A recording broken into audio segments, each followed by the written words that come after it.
pryč už z toho města.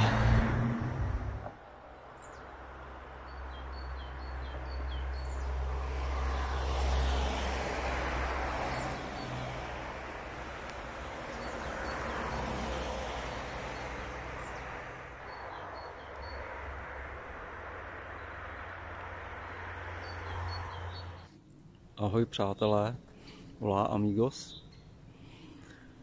Tak vás zdravím, tentokrát je opravdu po dlouhé době. Poslední video jsem natáčel na svůj YouTube kanál Cesty za poznáním někdy před Vánoci. No a dneska mě zcela spontánně napadlo vyrazit do lesa a natočit nějaký krátký videjko. Máme tady totiž dneska první jarní den, 20. března. A mně to přišlo tak jako symbolický a hezký natočit z toho dnešního dne nějaký video z lesa nebo prostě z přírody, protože opravdu tomu i to počasí odpovídá dneska, jo, tomu jaru. Takže je to úplně nádherný, mám z toho krásný pocit a tak nějak jsem se prostě z domova zbalil a vyšel jsem ven, protože já jsem měl ponoční dneska, takže jsem spal, ale stejně mi to moc spát nešlo. Určitě to znáte, že po té noční vždycky, nebo prostě přes ten den se potom člověk stejně moc nevyspí, a zvlášť když je takhle krásný počasí a svítí vám sluníčko do okna, tak to prostě by člověk to by byl hřích zůstat doma. To je úžasná revitalizace, ten les. Jsem fakt rád, že jsem vyrazil. No dneska mám krom jiného v plánu tady v lese, nebo prostě někde jinde, najít a nazbírat nějaký kopřivy. Už jsem tady takových 10 minut a ještě jsem žádný kopřivy nikde neviděl, ale jak pevně věřím a doufám, že to je jenom otázka času.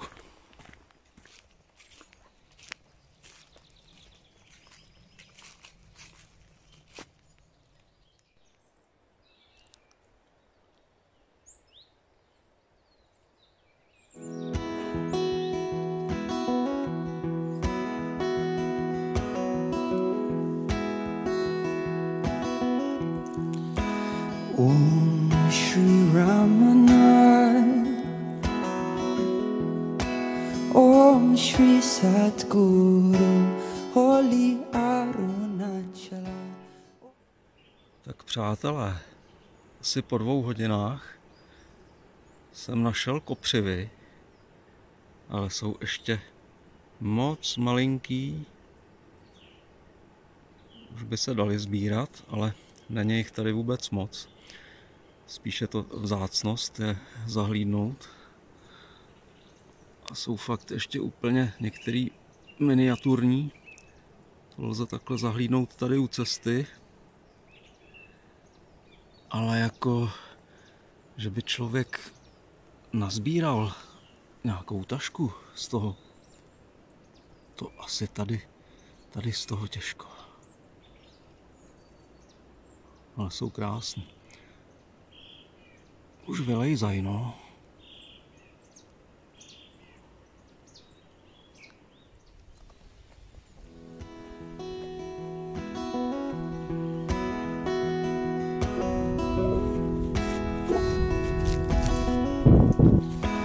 Om Shri Ramana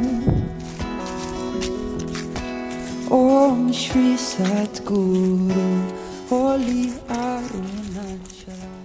Přátelé, tak jsem prošel křížem krážem široký okolí Tábora a krom těch malinkatých kopřivek, který se mi podařilo natočit tamhle kousek u cesty, tak jsem nenašel žádný kopřivy ještě. Jo. Zřejmě na ně ještě docela brzy. Ta příroda se zpamatovává teprve po dlouhý zimě, takže vlastně ani se není čemu divit moc. No nicméně rád si na ně počkám, poněvadž, jak mnozí jistě víte, ta kopřiva sama o sobě skýtá spoustu benefitů, prostě je hodně prospěšná ku zdraví těla i ducha. Je to vlastně taková rostlina, která se používá k očistě těla i ducha a Je to v podstatě třeba naši předkové ji považovali i za velmi čistící nebo očistnou bytost v podstatě a používala se vlastně jak pro účely čištění těla samotného, tak pro účely vlastně ochrany i před negativníma energiema a tak. Nedávno jsem se dočetl, že třeba právě ty mladé lístky té kopřivy jsou hodně bohatý na železo, vitamín C, já nevím, chlorofyl, hořčík je tam, čímž vlastně podporuje krvetvorbu a odvodňuje a vlastně tak působí velmi příznivě při celkové regeneraci organismu. Je to prostě úžasná rostlina, úžasná věc.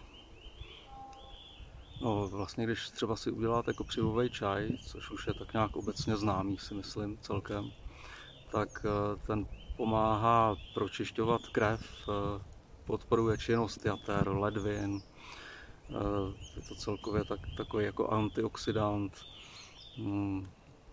působí hodně protizánětlivě v těle a tak dále a tak dále. Om Shri Mujiji, Om Shri Satguru, Holy Arunachala, Om Namah Shivaya, Bhagavan.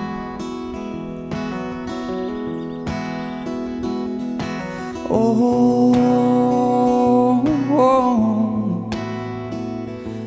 Bhagavan.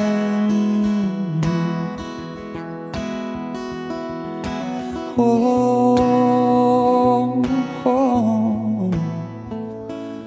Bhagavan.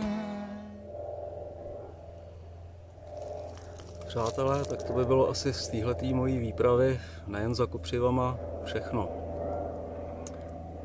Děkuju vám všem, kdo mě sledujete a těší mě, pokud si při mých videích třeba aspoň trošku odpočinete a zarelaxujete.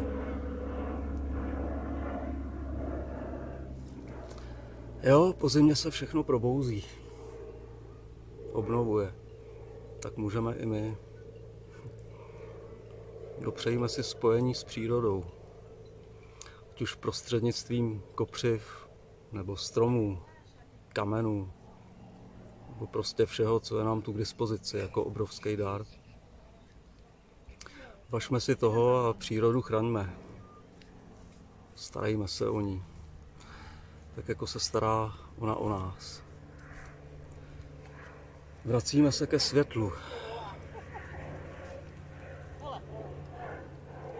Tak přeju nám všem vykročení do nového období s lehkostí, čistotou a radostí. Opatrujte se. Ahoj.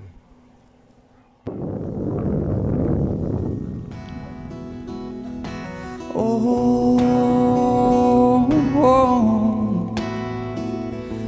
Bhagavan.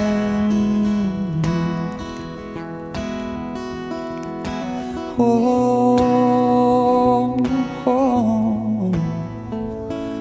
Bhagavan.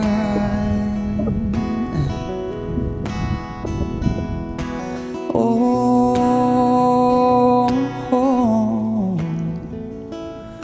Bhagavan.